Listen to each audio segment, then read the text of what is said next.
Nú sumarið komið og grasið byrjað að spretta og tími til kominn að huga að sláttuvélinni, nú þeirri gömlu, eða kaupa sér nýja. Við val á sláttuvél ber að hafa í huga stærð grasflatarins.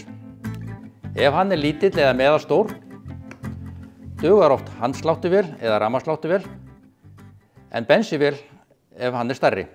Þegar sláttuvélar eru afgreiddar nýjar, koma þær alltaf án olíu og án bensíns.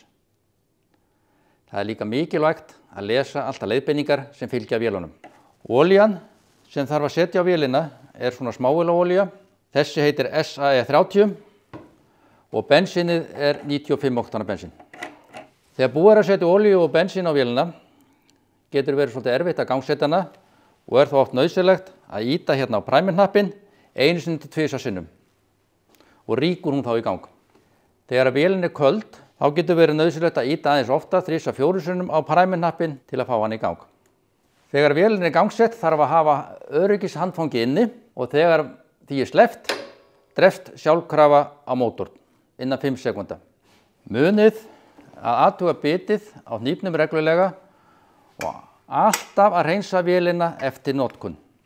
Það lengir líftíma vélarinnar. Mikilvægt að vélinni sé hallað svona áttina handfanginu til að blöndungur og lofthreinsibúnaður fyllist ekki af olíu. Það er nauðsynlegt að skipta olíu reglulega og strax eftir fyrstu 5 tímana. Annars er nóg að gera það einu sinni á ári og góð regla er að gera það strax á sumrin þegar vélin er tekin úr geymslu.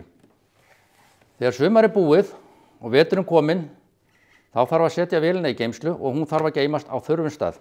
Það þarf alltaf að tæma bensínið, tankinn, og það er til að tryggja að hann sé tómur, er ágætt að gangsetja vélina og leyfa henni að drepa á sér. Til að hindra ryðmyndun er ágætt ráð að setja smá olíu í klút og bera á stálhluta vélarinnar, bara svona létt, á boddíið og legur og allan búna hérna. Og vélin verður eins og ný næsta sumar. Nauðsynlegt er að aftengja kertið og það á rauninni alltaf að gera í hvert skipti sem vélin er í geymslu, líka yfir sumarið. Nánari upplýsingar sláttuvélar fáið þið hjá sölumönnum okkar í húsasmiðjunni. Gleðilegt sumar!